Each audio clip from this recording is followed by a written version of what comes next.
The drive was always the same, a long, straight ribbon of asphalt that cut through fields of corn and soybeans, a green and gold blur against a hazy summer sky.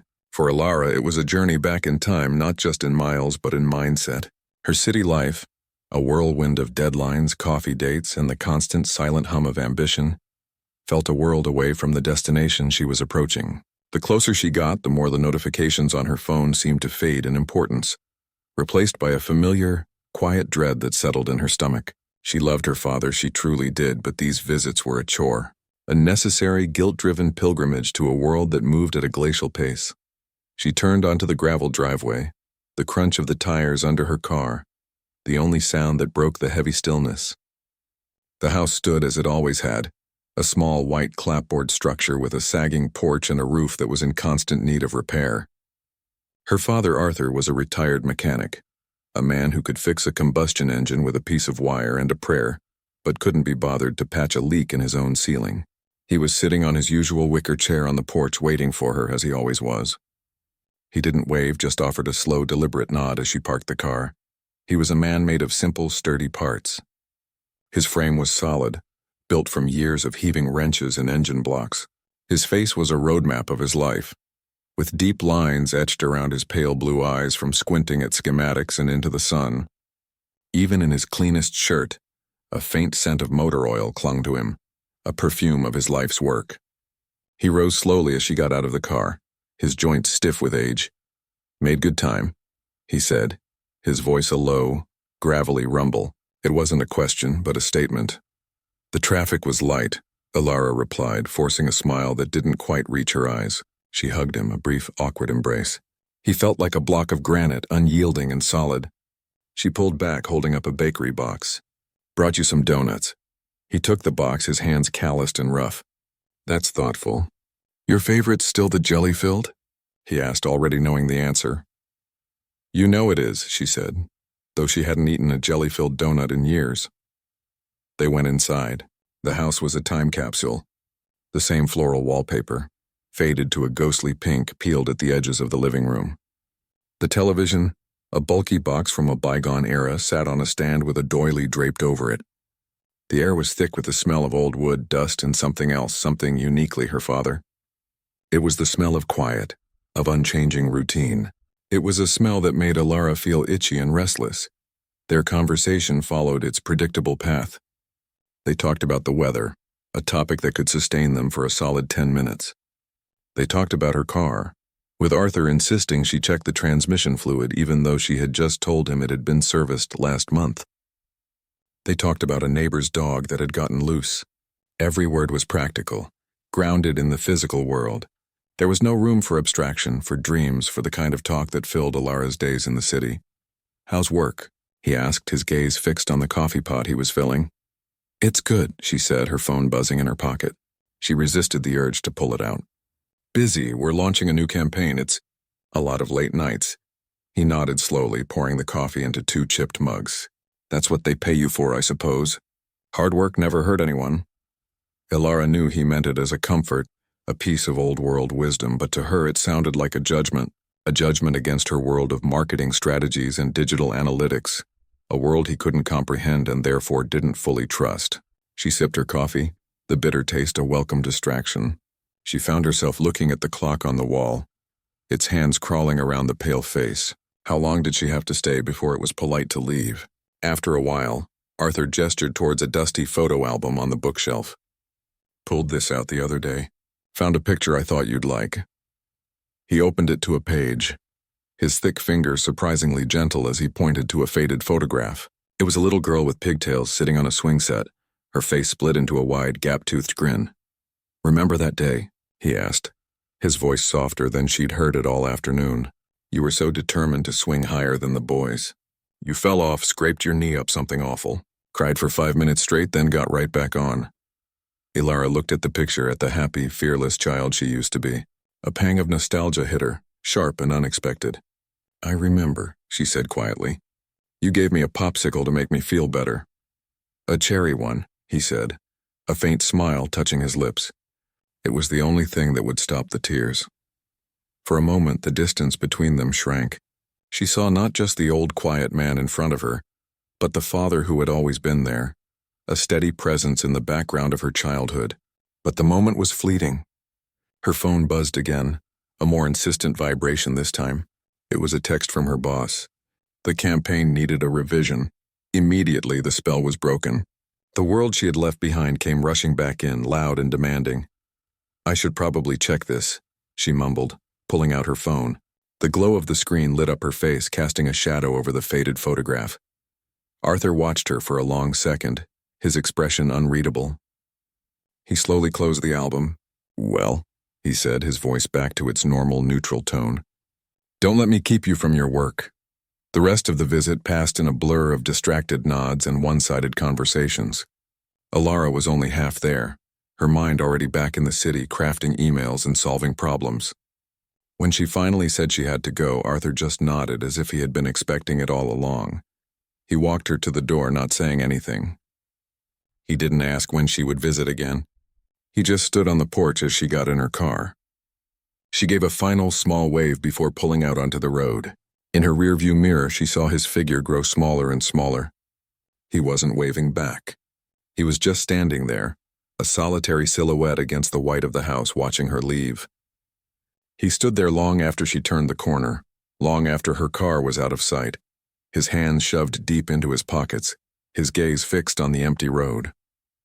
In the quiet of the evening, with only the sound of crickets for company, he held on to a secret so vast and so deep that it had become the very foundation of his life. It was a secret built of sacrifice and silent, unwavering love, a gift he was carefully crafting for a daughter who saw him as just a simple man, living a simple life, and he waited patiently for the day she would finally understand. The call came on a Tuesday, a day that had started like any other, filled with the familiar clatter of the city and the low hum of her computer. It was a neighbor's voice on the other end, hesitant and kind, and the words he spoke didn't seem to make sense at first. They were just sounds floating in the air, disconnected from reality. But then they pieced themselves together, forming a sentence that landed in the center of her world like a stone, creating ripples that shattered everything. Her father was gone. He had passed away in his sleep, peaceful and quiet, just like the life he had lived. For Alara, the world went silent.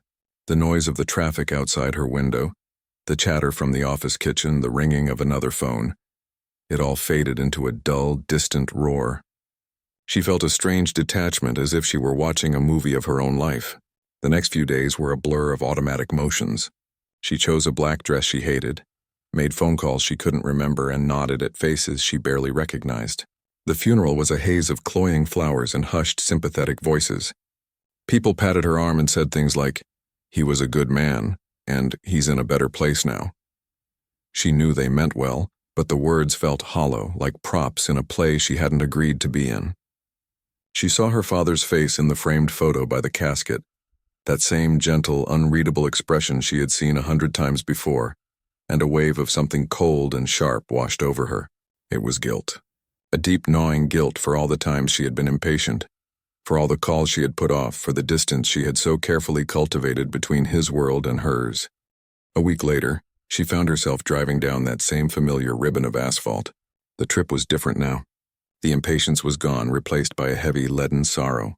Every landmark she passed, the old barn with the collapsed roof, the crooked sign for the town's only diner, was a painful reminder of a life that was now over.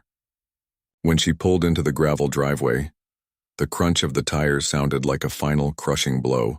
The house stood waiting, but it was no longer just a symbol of a simpler, slower life.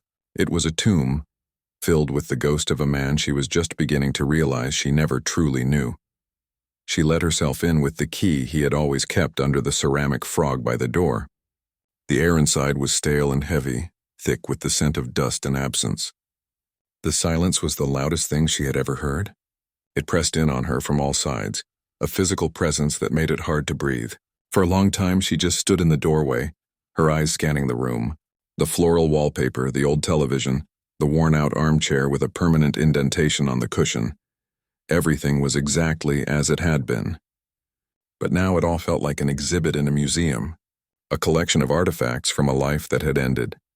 The task of sorting through his belongings felt monumental, an impossible mountain of memories and mundane objects. She started with the easy things first. She gathered his clothes from the closet, the scent of motor oil and fresh-cut grass clinging to the fabric.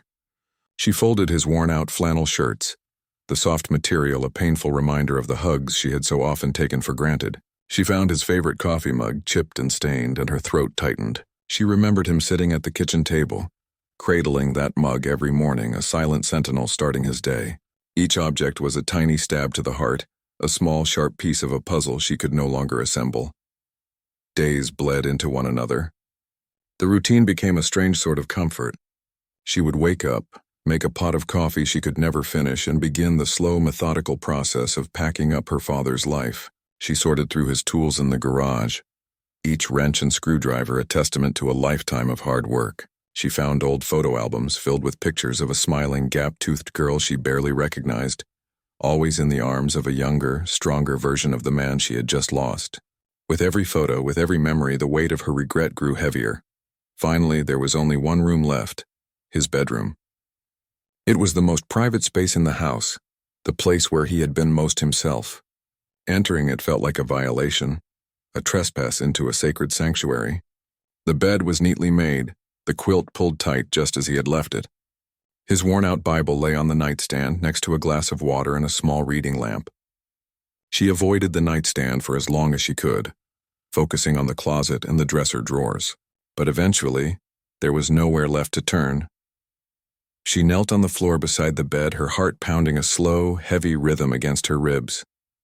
She pulled open the top drawer of the nightstand. It was filled with the usual clutter of a long life. A stray button, a dried-out pen, a pair of reading glasses with a cracked lens. She was about to close it when her fingers brushed against something hard and metallic, taped to the underside of the drawer. Frowning, she peeled back the yellowed tape. It was a small, ornate key, the kind she imagined belonged to a diary or a treasure chest in an old movie. It was made of brass, heavy and cold in her palm, with an intricate, swirling pattern on the top. Tucked beside it, folded into a small square, was a piece of paper. With trembling fingers, she unfolded it. It was a receipt from a bank across town, a place she had never heard him mention, but it wasn't the receipt that made her breath catch in her throat. It was the word written on the back of the folded paper, in her father's neat, careful handwriting. It was just one word, her name, Alara. She stared at the key in her hand, then at the name on the paper. Her father, a man who kept his spare change in a coffee can and who had never owned a credit card in his life, had a secret that involved a fancy key and a bank in a town he never visited. A sudden, sharp curiosity cut through the thick fog of her grief, a tiny spark in the overwhelming darkness. The quiet, predictable man she thought she knew had a hidden side, a mystery she was now the only one left to solve. She closed her fingers tightly around the key, the cold metal pressing into her skin, and for the first time since she had received the news, she felt something other than sorrow. She felt a pull, a need to know, a desperate urge to understand the secret gift her father had left behind. The bank was a world away from her father's house. It was a building of glass and steel, cold and impersonal, a place where money was just numbers on a screen. Clara clutched the key in her pocket, its small, ornate shape a warm, secret weight against her palm. She had driven to the other side of town, a part of the city she didn't know, filled with wide streets and unfamiliar storefronts. The whole morning felt surreal, like she was walking through someone else's life. She parked the car and sat for a moment, her heart thumping a nervous rhythm against her ribs. She had no idea what she was about to find, but the mystery of it, the first spark of curiosity she had felt in weeks, was a powerful anchor in the sea of her grief. Inside, the air was cool and smelled of sterile cleaning products and faint perfume. A woman behind a large desk greeted her with a practiced, polite smile. Clara explained why she was there, her voice sounding small and hesitant. She felt like an imposter, talking about safe deposit boxes and keys as if she were a character in a movie. The woman asked for her ID and the key, her movements efficient and detached. She led Clara to a small private room at the back of the bank, a sterile white cube with a table and 2 chairs. "The box will be brought in momentarily," the woman said, before closing the door with a soft, final click. Clara sat alone, the silence in the room amplifying the sound of her own breathing.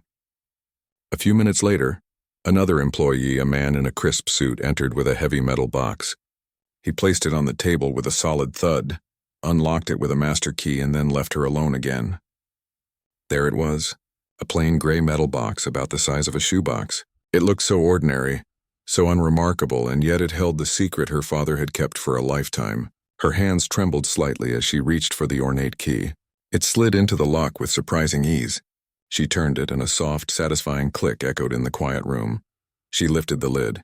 Inside, nestled on a bed of faded blue velvet, was not a stack of cash or a collection of jewels. It was a single object, a portfolio made of dark, worn leather bound with a simple string. It looked old and well cared for, the kind of object that held stories within its seams. On the cover, embossed in faded gold letters, were words that made her breath catch in her throat. "For all your tomorrows." A single tear escaped and traced a path down her cheek. She wiped it away with the back of her hand, her fingers fumbling with the string that held the portfolio closed. When it finally came undone, she opened the cover. The first thing she saw was a stack of envelopes, each one pristine and white, with her father's neat, careful handwriting on the front. They were all addressed to her. Her eyes scanned the labels, and with each one, a new wave of shock and wonder washed over her. Your first real heartbreak, for the day you buy a home, for your wedding day, if you ever feel lost, for when you need a good laugh, he had planned, for a lifetime of her moments, a future he would never see. He had written to the person she would become, anticipating her joys and her sorrows with a foresight that was both breathtaking and heartbreaking. She gently lifted the top envelope, the paper feeling thin and fragile between her fingers. She wanted to open it to devour his words, but something else caught her eye. Beneath the stack of envelopes was a small, dark blue book. A passbook. She picked it up, her confusion growing. Her father, the man who paid for everything in cash, had a bank account. She opened it, her eyes scanning the neat columns of dates and numbers, and then she saw the balance. She stared at it, her mind refusing to process what she was seeing. It was a mistake. It had to be. The number was too big, too absurd. It was a life-changing amount of money, a sum that could erase her student loans, buy a house, and allow her to start the business she had only ever dreamed about. It was more money than he could have ever saved in 100 years on a mechanic's salary. She flipped through the pages, seeing the regular monthly deposits, small at first, then growing over the years. A silent, steady river of money flowing into an account she never knew existed. The grief she had been carrying, the heavy cloak of sadness, was suddenly pierced by a sharp, bewildering question. How? Her mind raced, trying to make sense of it.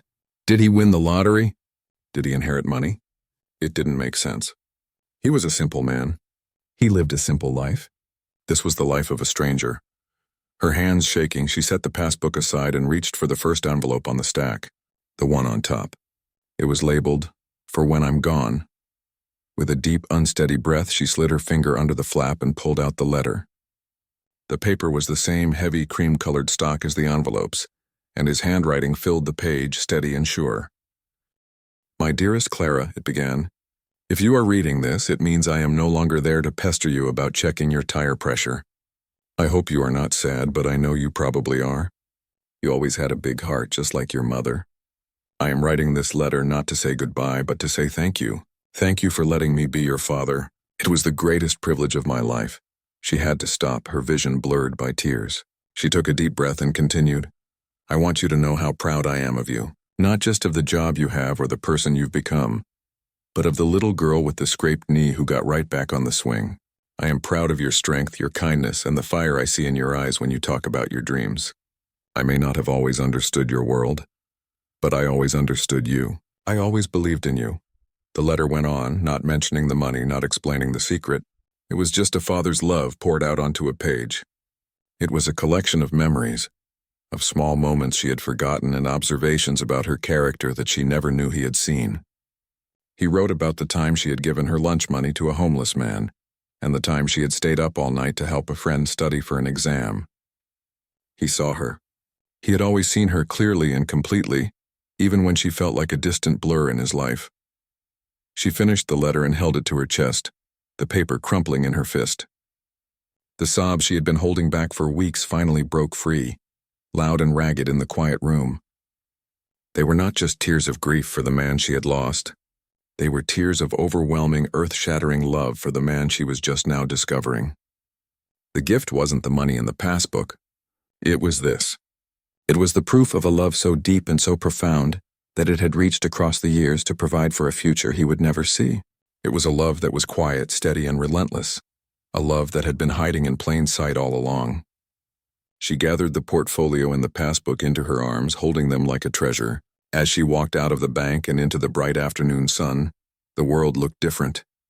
The city noise was a distant hum, the faces of the people on the street a blur. All she could feel was the weight of her father's love in her arms, a love so immense it was finally breaking her heart wide open. The world outside the car window was a watercolor painting, blurred and indistinct. Clara sat in the driver's seat, the engine off, the key still clutched in her hand. The leather portfolio and the small blue passbook lay on the passenger seat, silent witnesses to a truth she couldn't begin to grasp. The numbers in the passbook swam in her mind, a fantastical sum that belonged to someone else's life. But the handwriting on the envelopes, the steady, familiar script of her father, Elias, was undeniably real. He had done this, but how? The question was a drumbeat in her head, a persistent, demanding rhythm that pushed aside the fog of her grief and replaced it with a burning need for answers. She couldn't go back to his empty house, not yet. She couldn't sit in the quiet rooms and pretend she understood. She needed to talk to someone who knew him, not as the quiet, retired man she saw on weekends, but as the man he was every day. An idea formed, a name surfacing from the depths of her childhood memories. Frank, his old business partner. The man he had sold his half of the garage to when he retired. Starting the car, she pulled away from the curb and drove, not towards home, but towards the other side of town, towards the past. The garage was still there, a squat brick building with a faded sign that read Frank's Auto Repair. It looked exactly the same, a small island of grease and gasoline in a world that was slowly changing around it. She parked in the gravel lot, the crunch of the stones under her tires a familiar, comforting sound. Through the large bay doors, she could see a pair of legs sticking out from under a car, a light on overhead. She walked inside, the air thick with the smells she associated with her father, oil, hot metal, and rubber. A man with a thick gray mustache and a perpetually stained shirt slid out from under the car on a creeper. He squinted up at her, wiping his hands on a rag.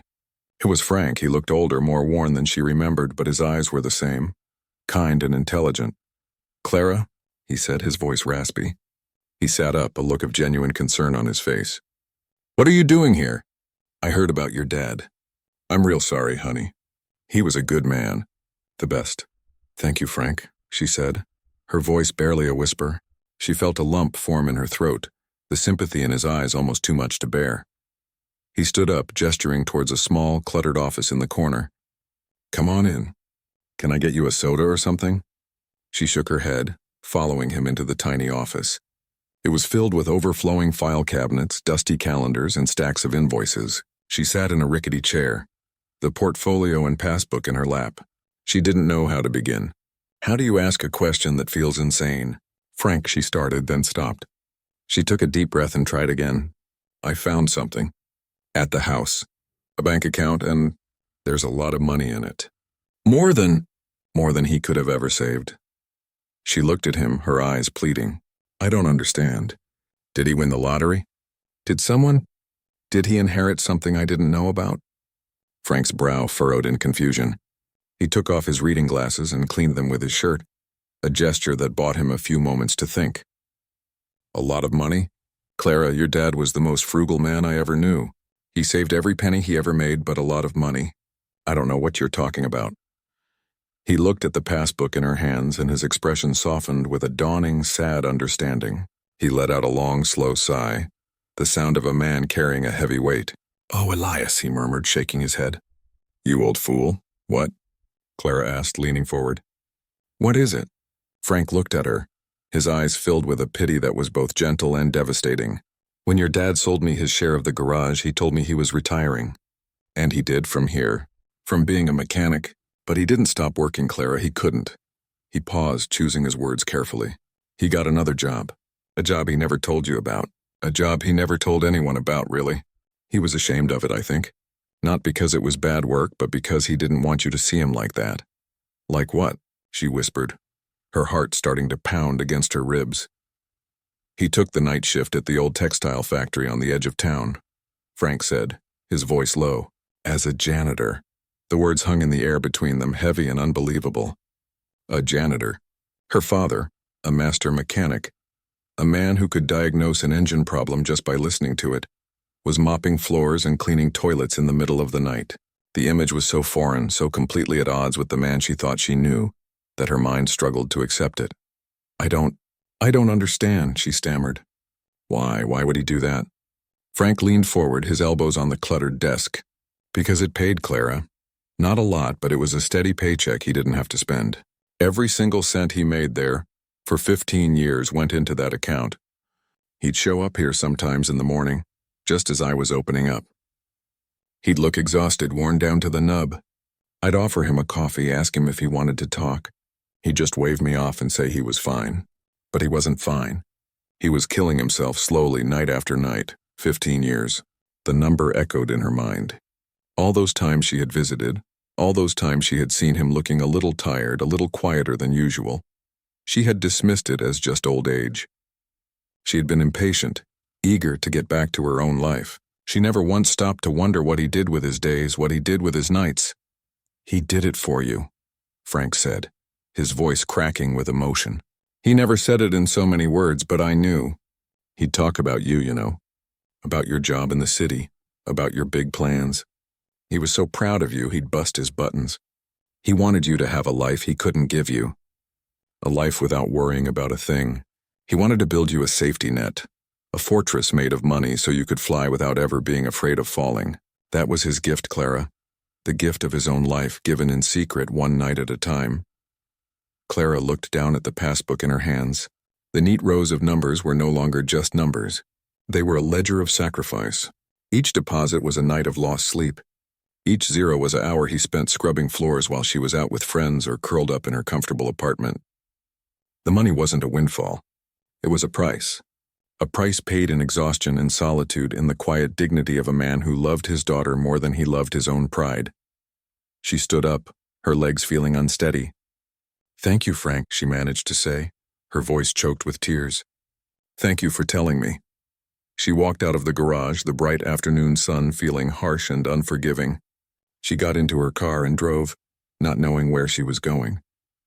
The memories came flooding back, each one now infused with a new, heartbreaking meaning. The times he had asked about her car, his hands lingering on the hood, wasn't just a mechanic's curiosity. It was a father trying to connect with the world he was working so hard to support. The simple, boring conversations about the weather weren't a lack of things to say. They were the tired ramblings of a man who had spent his night in silence and was just grateful for the sound of his daughter's voice. She pulled over to the side of the road, the sobs finally tearing loose from her chest. They were not the quiet tears of grief she had shed before. They were the raw, ragged cries of a soul being shattered and remade. She cried for the man who had worked 2 jobs, one in the light and one in the dark. She cried for the years of sacrifice she had been too blind to see. And she cried for the overwhelming, crushing weight of a love so profound, so absolute, that it had finally, completely broken her heart. The gift wasn't the money. The gift was the truth. And the truth was a pain she would carry with her forever. The crying didn't stop. It wasn't a constant flood of tears that left her unable to function, but a permanent undercurrent in her life, a quiet river of sorrow and love that flowed just beneath the surface. In the months that followed, Clara learned to live with it. It would surface at the most unexpected moments, triggered by the simplest things: the smell of fresh coffee brewing in the morning, the sight of an old man walking his dog, the sound of a distant train whistle in the night. Each trigger was a small key, unlocking a fresh wave of grief, not just for what she had lost, but for the immense, heartbreaking beauty of what she had finally found. She didn't touch the money for a long time. The passbook and the portfolio of letters sat on her desk, a constant silent presence. She would read and reread the letters, each one a new discovery. The one labeled "For When You Need a Good Laugh" contained a list of his favorite terrible jokes, the kind that would make her groan and smile at the same time. The one for "If You Ever Feel Lost" was a short, simple reminder of her own strength, recounting stories from her childhood she had long forgotten. He had been her cheerleader, her confidant, and her guide, all from a distance, all in secret. The first time she used the money was to buy a small house. It wasn't a grand mansion, but a modest, charming cottage with a small garden in the back, a place she could make her own. On the day she signed the papers, she sat in her new empty living room, the sunlight streaming through the windows, and opened the envelope labeled "For the day you buy a home." His familiar script filled the page. "My dearest Clara," it read, "I hope this place brings you joy. I hope you fill it with laughter and with friends. I hope you plant a garden even if you only grow tomatoes. Remember, a house is just a building. A home is a place where you feel safe. I always wanted to build you a home. I hope this does the trick. With all my love, Dad." The tears came then, a quiet, steady stream that didn't feel sad but full. It was the feeling of being held, of being loved from beyond the grave. She was crying for the father who had mopped floors so she could have a place to feel safe. She knew she couldn't just keep the money for herself. That would feel like a betrayal of the sacrifice, so she made a decision. She used a portion of the funds to start a foundation in her father's name. It was called the Elias Mechanics Fund, and its purpose was to help young people from small towns who had a dream, just like she did, but who lacked the resources to pursue it. It could be for college, for starting a business, for learning a trade. It was a way to take his secret, silent work and turn it into a loud public good. It was a way to let his love ripple out into the world, touching lives he would never know. Running the foundation became her life's work. She quit her high-pressure marketing job, finding more fulfillment in reading applications and writing checks than she ever had in launching a campaign. She felt closer to her father in this work than she ever had when he was alive. She was seeing the world through his eyes, understanding the value of hard work and the importance of giving someone a chance. One afternoon, she was meeting with a young man named Leo, a recent high school graduate who wanted to go to engineering school. He was a bright kid with a passion for how things worked, a passion he had inherited from his own father, a mechanic who worked long hours. As they sat in her small office, a room filled with photos of her father and plants she was struggling to keep alive, Leo talked about his dreams with an infectious enthusiasm. "My dad always says that if you understand how an engine works, you can understand how anything works," Leo said, his eyes shining. "He's the one who pushed me to apply. He works so hard and I just want to make him proud." Clara smiled, a genuine, heartfelt smile that reached her eyes. "I'm sure he already is," she said, her voice thick with emotion. She approved his grant on the spot. As he was leaving, he turned to her, his expression serious. "Thank you, Ms. Clara," he said. "This is going to change my life. I won't forget this." Watching him walk away, a young man on the cusp of his future, the tears came again. It was a familiar feeling now, a warmth spreading through her chest, a tightening in her throat. She was crying for her father, who had never gotten to see the fruits of his labor, but who was at that very moment changing a young man's life. She was crying for the beauty of a legacy that was built in secret and was now blooming in the light. The crying forever wasn't a curse. It was a gift in itself. It was a constant reminder of the depth of a love she had almost missed. It had rewired her soul, slowing her down, teaching her to see the quiet, unsung acts of devotion that hold the world together. She no longer saw her father as a simple, boring man. She saw him as the most extraordinary person she had ever known. She saw the hero in the quiet man on the porch. Years passed. The foundation grew. The house became a home, filled with friends and laughter and a surprisingly successful tomato garden. The crying never truly went away. It was there at her wedding, when she danced with her new husband, imagining her father's hand on her back. It was there when she held her first child, a little girl with her father's pale blue eyes, and she whispered stories of a grandfather who was a hero in 1,000 secret ways. She had learned to live with the beautiful ache of his love. It was a part of her now, as essential as breathing. The secret gift her father left her hadn't just been money. It had been a new way of seeing the world. It was the understanding that the greatest loves are often the quietest. The biggest sacrifices are often the most hidden, and that sometimes, the most profound thing a person can do is cry forever, not for a loss, but for a love so powerful it finally, completely broke their heart open. And in the broken pieces, she had found a more whole and meaningful life than she ever could have imagined on her own.